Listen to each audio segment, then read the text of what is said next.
you've been eating your whole life. 3 meals a day, maybe a snack or two, and you figured out what works for you. But here's what nobody tells you. After 50, that same pattern, the one that kept you healthy for decades, can start doing something very different inside your body. Not slowly, not gradually, fast. We're talking about insulin resistance that locks fat in place, cortisol rhythms that flip your metabolism against you, and an internal process that turns an ordinary meal into a trigger for chronic inflammation. This isn't about what's on your plate. It's about when and how your body is receiving it. In the next few minutes, here's exactly what you are going to understand. First, why insulin sensitivity drops after 50 and what triggers it to spike in ways your younger body never experienced. Second, how your cortisol rhythm, the stress hormone that should protect you, starts working directly against your metabolism based on when you eat. Third, what happens to digestive enzyme production as you age and why that matters more than almost any food choice you make.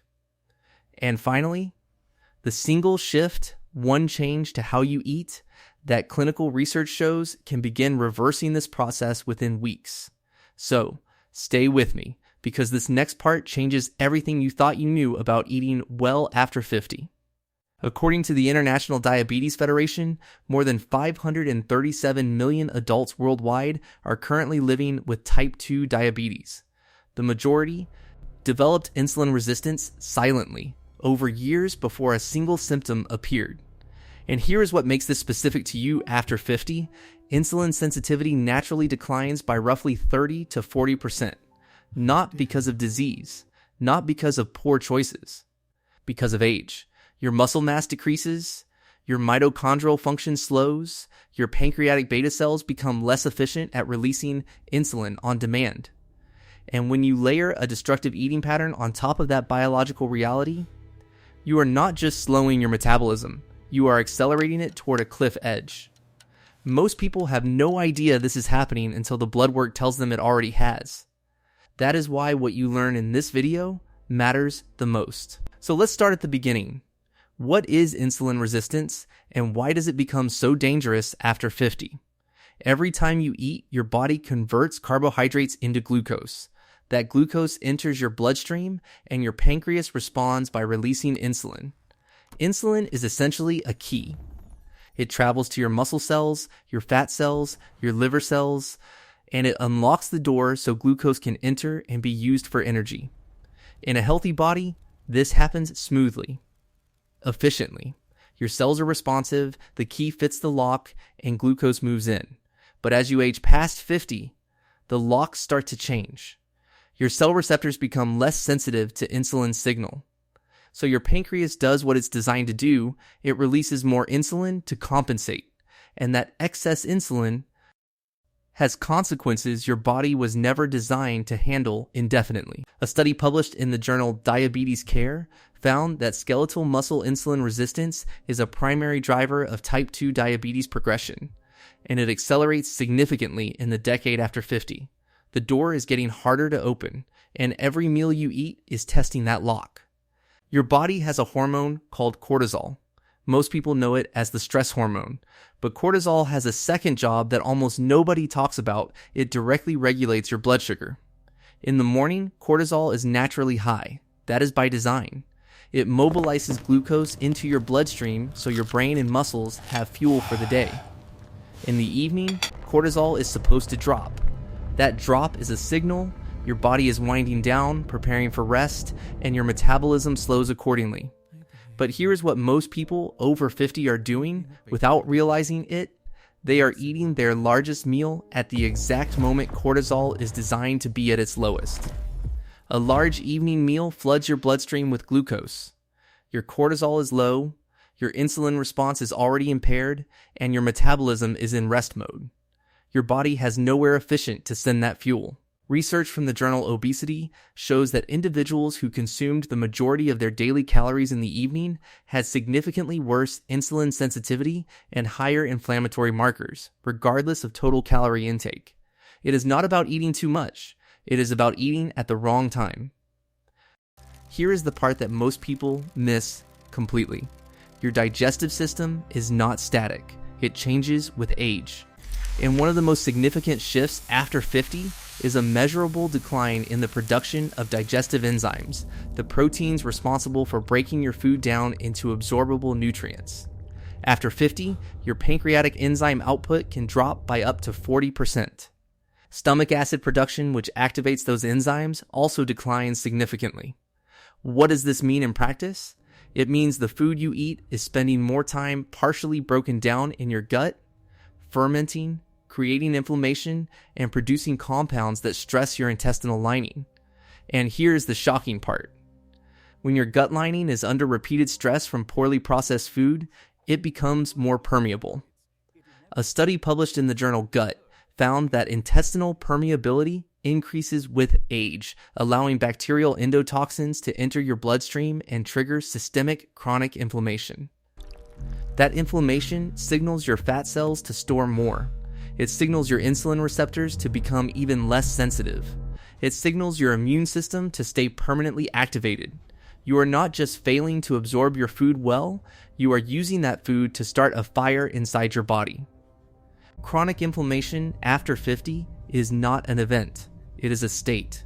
Most people think of inflammation as something that happens when you injure yourself. Redness, swelling, pain, then recovery. That is acute inflammation. It is healthy. It is your immune system doing its job. Chronic inflammation is different. It is low level, silent, and persistent, and it does not announce itself. There is no redness, no visible swelling, no pain signal warning you it is there, but it is doing damage continuously. According to research from the National Institute on Aging, chronic low-grade inflammation, now called inflammaging by researchers, is directly linked to insulin resistance, type 2 diabetes, cardiovascular disease, cognitive decline, and accelerated cellular aging. This matters to our topic because every poor eating decision made after 50, eating late, eating large, eating fast, eating without enough digestive support, is adding fuel to that fire. Your body's inflammatory response does not separate food-related triggers from injury-related triggers. It reacts the same way. And it accumulates. You may feel fine today, but the inflammation building from these eating patterns is silently restructuring your metabolism from the inside. So we come to the pattern that drives everything we've discussed. Meal timing. Not macros, not calories, not superfoods. Timing. Here's what the science shows. A landmark study published in Cell Metabolism found that restricting eating to a consistent earlier window, front-loading calories in the morning and midday, improved insulin sensitivity, reduced inflammatory markers, and lowered blood pressure in metabolic risk individuals, independent of weight loss, meaning the same food eaten at a different time produced measurably better metabolic outcomes. Your body runs on a circadian clock. Every organ, your liver, your pancreas, your gut, your fat cells, has its own biological schedule, and that schedule is calibrated to morning activity and evening rest. When you eat against that clock, you are not just eating at the wrong time. You are telling every one of those organs to work when they are biologically designed to stop. Here is what eating against your clock costs you at the cellular level. Your liver performs over 500 metabolic functions. Many of them, including glucose regulation, fat processing, and cholesterol management, are timed to happen during daylight hours. When you eat late, you force your liver to process a fuel load during its biological maintenance window.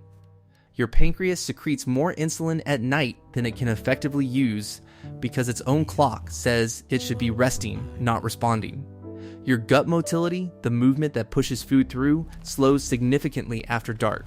So a large evening meal sits longer, ferments longer, and stresses your gut lining for a longer period. This is not a theory. This is measurable physiology. The worst eating habit after 50 is not choosing the wrong food. It is eating the right food in the wrong amount before a body that is biologically designed to be done. The good news is that this is reversible, and it starts with understanding what to do next. The research on time-restricted eating for metabolic health after 50 is now substantial, and the findings are consistent across multiple trials. Individuals over 50 who shifted their calorie intake earlier in the day, eating their largest meal at breakfast or lunch rather than dinner, showed measurable improvements in insulin sensitivity within 2 to 4 weeks. Not months, weeks. A study from the University of Alabama found that early time restricted eating lowered insulin levels by nearly 30% in participants with prediabetes without any changes to what they ate. Same food. Different window, different biology. Here's what that shift does inside your body. In the morning, your insulin sensitivity is at its peak. Your cortisol is supporting glucose mobilization. Your digestive enzyme production is at its highest. Your gut motility is active. Your liver is fully online. Every biological system is aligned and ready. When you eat your largest, most nutritionally dense meal in that window, you are working with your body, not against it. And the difference between working with your biology and against it is what separates a body that ages gracefully from one that accelerates toward disease. Note this down. 3 shifts. That is what clinical research supports for individuals over 50. First, front load your calories. Make breakfast or lunch your largest meal of the day. Your biology is most prepared to receive and process a substantial fuel load in the first half of the day. Second, create a final eating cutoff. Research supports stopping food intake by 6 to 7 p.m. to allow your liver, gut, and insulin system to operate within their natural rest cycle. Even a 90-minute earlier cutoff than your current pattern produces measurable results. Third, never eat rapidly. Eating fast overwhelms the digestive system with already reduced enzyme capacity. Chew thoroughly. Give your gut the processing time it needs. A meal taken over 20 to 25 minutes gives your body the preparation window it requires. These 3 shifts do not require you to change what you eat. They require you to change when and how you eat it. That is the entire mechanism. A body working with its biological design will metabolize, absorb, and respond to food differently than a body working against it, even on the same diet. This is not about restriction. This is about alignment. If this video changed the way you think about eating after 50, that's the point. Share it with someone you care about who is in this stage of life. They deserve to know this. And if you found this valuable, subscribe to FactSphere Science. Now here is your chance to help us choose what we cover next. We are working on 3 potential topics, and we genuinely want to know which one you want to see first. Is it the science of what sleep deprivation does to your metabolism after 50? Or the 5 foods that specifically target chronic inflammation in the body? Or what the latest AI diagnostics can tell you about your metabolic health before your doctor even tests for it? The next thing we reveal might be even more important than what you just learned. 2